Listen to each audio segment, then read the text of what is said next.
आज का हमारा टॉपिक है अरस्तु के संविधानों का वर्गीकरण। संविधानों का सर्वप्रथम वैज्ञानिक वर्गीकरण अरस्तु के द्वारा किया गया। अरस्तु ने अपना यह वर्गीकरण दो आधार पर प्रस्तुत किया है, संख्या के आधार पर और लक्ष्य और उद्देश्य के आधार पर। अरस्तु ने पहले आधार पर व्यक्ति का शासन, कुछ व्यक्तियों के शासन और बहुसंख्यकों के शासन, इस प्रकार तीन भेद दिए हैं। दूसरे आधार पर अरस्तु ने तीनों शासन व्यवस्था के दो रूपों स्वाभाविक और विकृत का निरूपण किया है। अरस्तु के अनुसार शासन का यह रूप स्वाभाविक है, जिसमें शासन सामान्य हित के आदर्श के आधार पर कार्य करता है, और विकृत रूप है जिसमें शासक वर्ग केवल अपने हितों को दृष्टि में रखकर कार्य करता है। अरस्तु के संविधानों के वर्गीकरण में है शासन करने वाली व्यक्तियों की संख्या, एक व्यक्ति, कुछ व्यक्ति, अनेक व्यक्ति। द्वितीय आधार नैतिक आधार, एक व्यक्ति एक तंत्र, कुछ व्यक्ति कुलीन तंत्र, अनेक व्यक्ति प्रजातंत्र। इनका विकृत रूप, एक तंत्र परिवर्तित हो जाता है निरंकुश तंत्र में, कुलीन तंत्र परिवर्तित हो जाता है धनिक तंत्र में, और बहुत तंत्र परिवर्तित हो जाता है भीड़ तंत्र या प्रजातंत्र में। राजतंत्र, अरस्तु के अनुसार राजतंत्र सर्वश्रेष्ठ शासन प्रणाली है। इसमें किसी भी राज्य का शासन व्यक्ति के हाथ में होता है। इसमें राजा का लक्ष्य प्रजा के सामने भलाई होता है। यह आदर्श व्यवस्था है। इसमें शासक को सब सद्गुणों से युक्त होना चाहिए। यह शासन प्रणाली सर्वोत्तम शासन हो आदर्श होने पर भी क्रियात्मक नहीं है, क्योंकि एक सर्वगुण संपन्न शासक का मिला दुर्लभ है। यदि वह मिल जाए तो भी ये आवश्यक नहीं कि उसका उत्तराधिकारी भी इसी प्रकार का गुण संपन्न होगा। अतः राजतंत्र विकृत होकर निरंकुश तंत्र तानाशाही में परिणत हो जाता है। निरंकुश तंत्र, अरस्तु के अनुसार निरंकुश तंत्र राजतंत्र का वह रूप है जिसमें शासक शासितों के हितों की उपेक्षा कर केवल अपने हित में शासन करता है। इस शासन की कई विशेषताएं हैं। यह राजतंत्र का विकृत रूप है। एक प्रकार की तानाशाही, धूर्तता और धोखे के द्वारा कानून की चिंता न करते हुए स्वहित पर आधारित होता है। अरस्तु ने निरंकुश शासन के तीन प्रकार बताए हैं। प्रथम प्रकार का निरंकुश शासन वह होता है जिसमें राजा संयम का पालन करते हुए कानून के अनुसार शासन करता है। दूसरे प्रकार के निरंकुश शासक धन प्राप्ति को अपना लक्ष्य बना लेते हैं, और तीसरे प्रकार के निरंकुश शासक कानून को पूर्ण रूप से उपेक्षा करते हुए स्वेच्छाचारी आचरण करते हैं। कुलीन तंत्र, जिस राज्य में शासन सत्ता कुछ व्यक्तियों के हाथ में हो, जहां शासन सत्ता का प्रयोग विधि अथवा कानून के अनुसार हो, उसे कुलीन तंत्र कहा जाता है। अरस्तु के दृष्टिकोण से कुलीन तंत्र अनेक प्रकार से लोकतंत्र और धनिक तंत्र के तत्वों के मिश्रण से निर्मित विधान है, जिसके निर्माण में तीन तत्वों स्वतंत्र जन्म, संपत्ति, योग्यता का मिश्रित होना अनिवार्य है। अरस्तु के अनुसार कुलीन तंत्र में कानून की समुचित उपस्थिति रहती है। कुलीन तंत्र भी राजतंत्र की भांति बुद्धि, गुण, संस्कृति द्वारा संचालित कानून प्रिय शासन प्रणाली है। कुलीन तंत्र वंशानुगत भी हो सकता तथा आयु के अनुसार भी। अरस्तु के अनुसार आदर्श राज्य में आयु पर आधारित कुलीन तंत्र को ही अपनाया गया है, जिसके अनुसार प्रौढ़ व्यक्तियों को ही शासन संचालन का अधिकार दिया गया है।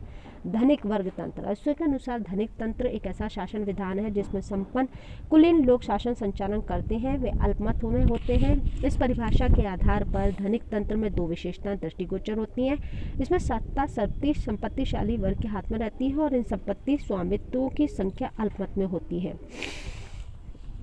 सर्व प्रजातंत्र, पॉलिटी या सर्व प्रजातंत्र का अर्थ सारी जनता का था, सारी जनता के हित के लिए किया जाने वाला शासन है।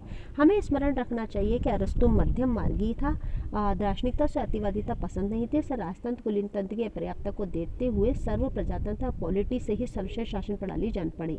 उसको स्वर्णिम मध्यम मार्ग का, उससे एक ऐसे संविधान को स्वीकार करना चाहता है जिसे ना तो निरंकुश तंत्र और न धनिक तंत्र के दोष और न संपूर्ण जनता की अराजकता। ये मध्यम मार्ग सर्व प्रजातंत्र ही है।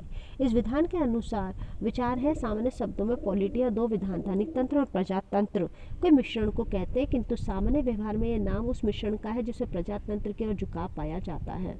पॉलिटिया संविधान के अरस्तु ने तीन प्रकार बताए हैं।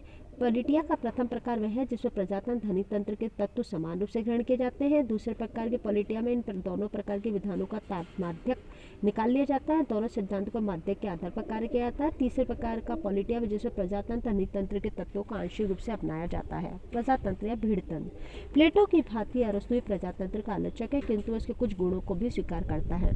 अरस्तु के मतानुसार प्रजातंत्र का सबसे बड़ा दोष यह है कि इसमें निरपेक्ष समानता के तत्व बहुत बल दिया जाता है, और सब नागरिक विभिन्न प्रकार की योग्यता का विचार न करते हुए समान माने जाते हैं। धनी, निर्धन, अनपढ़, पढ़े लिखे, विद्वान और मूर्ख बराबर समझे जाते हैं।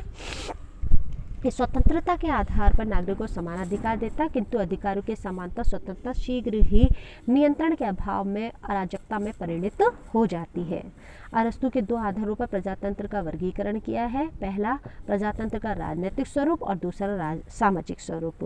अरस्तु के अनुसार श्रेष्ठ प्रकार का प्रजातंत्र वह है जिसमें कानून का शासन हो, करिश्मावादी नेताओं का अभाव हो, योग्य नागरिकों को विधि संगत ढंग से शासन संचालन का अवसर प्राप्त हो। इसके विपरीत विडंबना, जिन प्रजातंत्रों में कानून की अपेक्षा करके जन समुदाय के आदेशों का पालन किया जाता है, वे निष्कृष्ट श्रेणी के प्रजातंत्र है। लोक लुभावने नारी द्वारा शासित ऐसे प्रजातंत्र वास्तव में अनेक द्वारा शासित निरंकुश तंत्र है।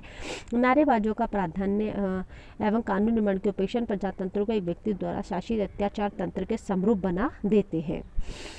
प्रजातंत्र का आलोचक होने के बावजूद अरस्तु को इसमें निम्नलिखित गुण दिखाई देते हैं। जनसाधारण में सामूहिक रूप से क्षमता पाई जाती है कि समस्याओं को अधिक अच्छी तरह से समझ सके। जनसाधारण को आसानी से पथभ्रष्ट नहीं किया जा सकता। अन्य विधानों की अपेक्षा प्रजातंत्र में षड्यंत्रों के होने का डर भी कम होता है। प्रजातंत्र में मध्यम वर्ग की समुचित संख्या होने के कारण क्रांतियों का डर नहीं रहता। इसमें स्वतंत्रता समानता के गुणों का समावेश होता है। वर्गीकरण के अन्य आधार। अरस्तु ने संविधानों का वर्गीकरण मुख्यतः इस आधार पर किया कि प्रभुत्व शक्ति कितने व्यक्तियों में निहित है।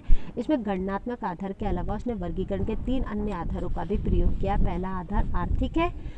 लोकतंत्र में निर्धन व्यक्ति और धनिक तंत्र में संपत्तिशाली व्यक्तियों का शासन होता है। दूसरा आधार विभिन्न प्रकार के विशिष्ट गुण है, जैसे राजतंत्र में सम्मान का, कुलीनतंत्र में विवेक का, लोकतंत्र में स्वतंत्रता का और धनिक तंत्र में धन संपदा का विशिष्ट गुण होता है। तीसरा आधार निर्वाचन का है। उदाहरणतः लोकतंत्र में अधिकांश निर्धन व्यक्ति और धनिक तंत्र में थोड़े धनी व्यक्ति ही निर्वाचन में भाग ले सकते हैं।